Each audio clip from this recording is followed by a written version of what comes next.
ગત રાત્રિના કામરેજ તાલુકાના પાસોદરા પાટિયા પાસે એક અકસ્માતની ઘટના બનેલ છે, જેની સંપૂર્ણ વિગત એવી છે. કેવિન જયંતિભાઈ રાદડિયા, ઉંમર વર્ષ 19 નાઓ, થાર ગાડી લઈને પાસોદરા પાટિયાથી પસાર થાય છે, કામરેજ 4 રસ્તા બાજુ આવે છે. તે દરમિયાન ગફલતભરી રીતે પોતાની ગાડી ચલાવી આગળ બાઇક ચાલક રમેશભાઈ પૂનાભાઈ સોંડાગર અને એમની સાથે તેમના ધર્મપત્ની હંસાબેન રમેશભાઈ સોંડાગર જઈ રહ્યા હતા.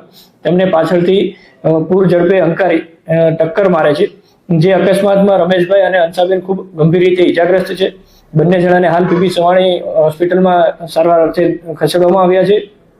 સ્થળ પરથી કેવિન જયંતિભાઈ રાદડિયા, એની સાથે ગાડીમાં સવાર મયુર મુકેશભાઈ સોલંકી, બંને જણા 19 વર્ષના છે, તેમની ધરપકડ કરવામાં આવી છે અને હાલ કામરેજ પોલીસ સ્ટેશન ખાતે તેમના વિરુદ્ધ ગુનો દાખલ કરી આગળની તપાસ કાર્યવાહી શરૂ કરવામાં આવી છે. સર, કાર કોની છે અને શાના માટે લઈ આવ્યા હતા અને કારની અંદર આ બે સિવાય અન્ય કોઈ હતા?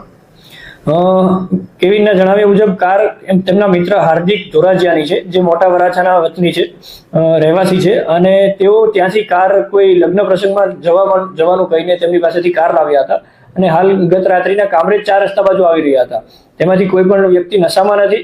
ગાડીમાં આ સિવાય અન્ય 2 જણા હતા, તેમના નામ અને તેઓ કોણ હતા તેમની હાલ તપાસ ચાલુ છે. કોઈ સીસીટીવી વગેરે મળી આવ્યા છે? નજીકમાં એક ઢોસાની દુકાન છે, તેમના સીસીટીવી મેળવ્યા છે, જે થોડી સમયમાં મેળવીને આપને આપવામાં આવશે.